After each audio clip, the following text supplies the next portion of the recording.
California doesn't qualify for disaster assistance under the narrow definition. California gets no regional office. California loses one of the existing offices. It's hard not to perceive this as a political calculation rather than one that's in the best interest of farmers, given our dominance in agriculture. What do you have to say to California farmers who are feeling that the administration, the president, is not representing them, that he's punishing them because the state didn't vote for him? Senator, that's not the case at all. With regard to moving more USDA employees, though not into California, much closer to California than Washington, D.C., our employees will have more ready access to your state. With regard to your notation about the ARS facility, I would note that the proposed closure of it is not a creature of the Secretary's reorganization. It is instead part of the President's budgetary proposal to this body. And of course, I am well aware that Congress holds the power of the purse and they make the final decision on what will get funded. What's up, real patriots? Welcome back to Right View Nation, the place where truth still matters, where we don't bend the knee to the woke mob, and where we stand strong for American values. Smash that like button, subscribe, ring the Liberty Bell for notifications, and share this video with every red-blooded American who's sick of the lies. Comment below and let your voice be heard, because here, we the people come first. So let me get this straight. The USDA is reorganizing its services, moving closer to farmers, they say, yet somehow California, the #1 agriculture-producing state in the entire nation, gets nothing? You heard that right. 0 regional offices. No hub. No representation. In fact, they're shutting down an existing office in California. Meanwhile, the new USDA hub? Salt Lake City, Utah, more than 500 miles away from California's Central Valley, the very heart of America's food production. Let that sink in. And who's up there whining about it? Good old Adam Schiff's crowd. The same people who spent 4 years screaming, Russia, Russia, Russia, instead of lifting a finger for the hard-working Americans in their own state. But here's what really makes my blood boil. Now these Democrats are crying foul, pretending to care about the farmers they've ignored for decades. These are the same elites who vote for endless climate regulations that strangle the AG industry. And now they act shocked when the federal government decides to sideline them? Give me a break. Thank you, Mr. Chairman. Mr. Vaden, I won't repeat except to say that I share the bipartisan concerns that have been raised about the creation of this plan without input from impacted entities or the Congress. But one of the chief messages of USDA proposing this is centered around making USDA offices and services moving closer to American farmers.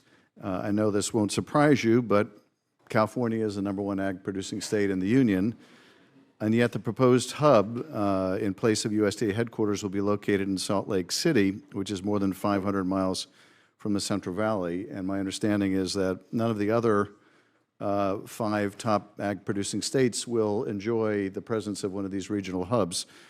So my question is, why wasn't a hub placed closer to the largest ag-producing state, or frankly, any of the other top 5 agriculture-producing states? Why weren't those selected as venues? Fair question, Senator. First, I want to note just a simple geographic fact. While there are no hub locations in California itself, nearly all of our hub locations are closer to California than everybody being in Washington, D.C. With regard to your point about why California doesn't have a hub location, the simple answer is cost of living. We were looking at the cost of living for reasons that I noted. We want people to join USDA, to build a career, to be able to purchase a home. The hub locations we chose, Salt Lake City being among, believe it or not, the cheapest cost of living on the list, allow that opportunity. Unfortunately, it's more difficult to do that in California with the price of housing. There's going to be a huge cost to the relocation of all of these staff, indeed, if staff choose to relocate. In 2019, half of the staff at the 2 agencies that were part of the then reorganization plan did not relocate. The GAO, in addition to the point that Senator Warnock made, also found that there was a tremendous loss of expertise in that relocation, and that the new hires were very junior and lacked the kind of experience that was lost in that relocation. Have you done an estimate of what the expected attrition is? If half the employees didn't relocate, do you expect to lose half of these employees? I think the Secretary's spoken to that. We expect to have better results this time around, in part because we learned some lessons from ERS and IFA. I mentioned some of those earlier in terms of looking for places focused on cost of living, looking at where we actually already were and had a footprint of USDA employees with whom the new employees could collaborate. And I think that given what we're trying to sell and the fact that, as you acknowledged, we're looking to build the future of USDA, not just maintain the present, these will provide us with the incentives to get these positions. So what is your estimate of the attrition? If it was 50% in the last reorganization, what percentage? We don't have a specific number to offer at this time. Let me raise a broader concern. No regional offices in California. In fact, we are losing in this reorganization an agriculture research service office in California. The $20 billion in disaster relief, that aid includes a broad authority to deliver assistance through block grants to states. Despite California expressing interest and the legislation having no limits, USDA has announced such a narrow set of qualifications that it essentially excludes all but a few states in the Southeast. Moreover, USDA announced it was rescinding all but one regional conservation partnership program awards per state, and then all 6 California awards were canceled. Some of these projects even had the same goals as projects in other states, like my colleague, Senator Fetterman, in Pennsylvania. I hope you can understand, and this is not to denigrate from Pennsylvania, just California would like to enjoy the same thing. And so my question is, all of California's conservation program grants canceled. California doesn't qualify for disaster assistance under the narrow definition. California gets no regional office. California loses one of the existing offices. It's hard not to perceive this as a political calculation rather than one that's in the best interest of farmers, given our dominance in agriculture. What do you have to say to California farmers who are feeling that the administration, the president, is not representing them, that he's punishing them because the state didn't vote for him? Senator, that's not the case at all. With regard to moving more USDA employees, though not into California, much closer to California than Washington, D.C., our employees will have more ready access to your site. With regard to your notation about the ARS facility, I would note that the proposed closure of it is not a creature of the Secretary's reorganization. It is instead part of the President's budgetary proposal to this body.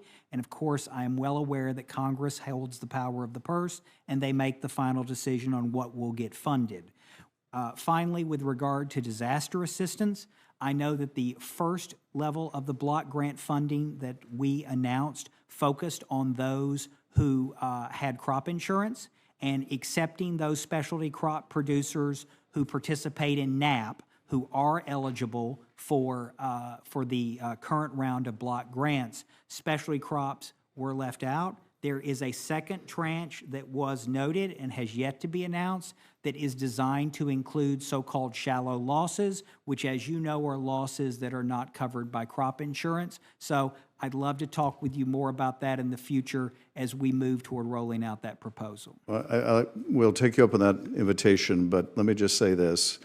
The fact that the California office is being closed as a budgetary decision rather than as a reorganization position does not give Californians any comfort.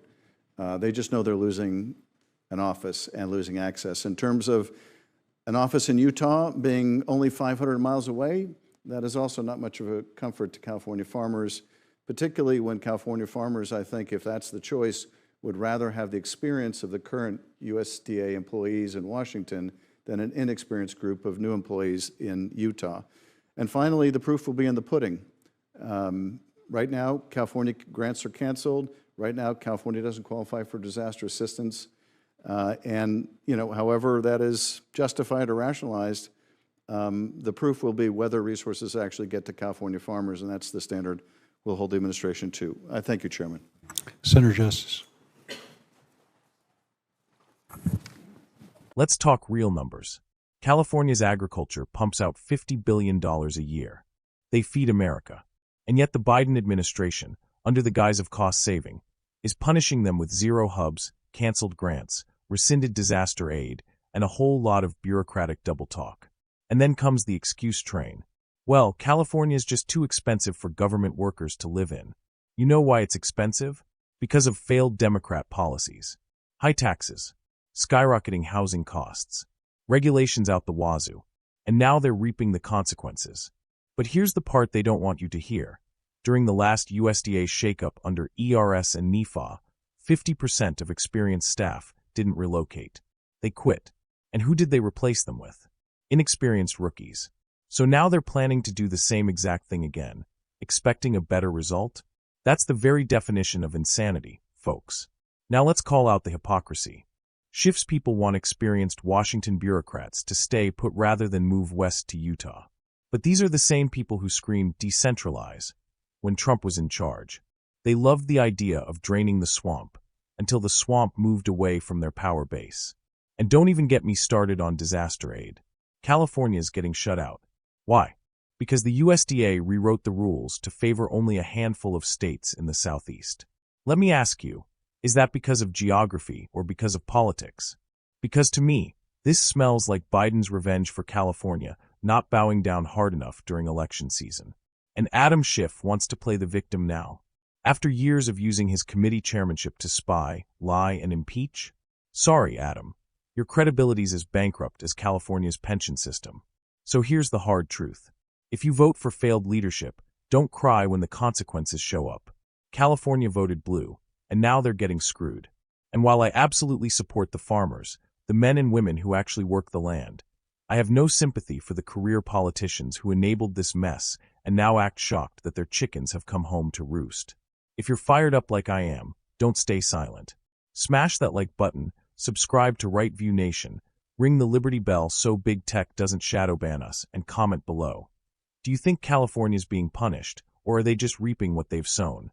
Share this video with every farmer, every patriot, and every freedom-loving American you know. Until next time, stay strong, stay proud, and always remember, we don't kneel, we don't apologize, and we never back down. This is Right View Nation, where America comes first. United States, God bless you, and God bless the United States of America.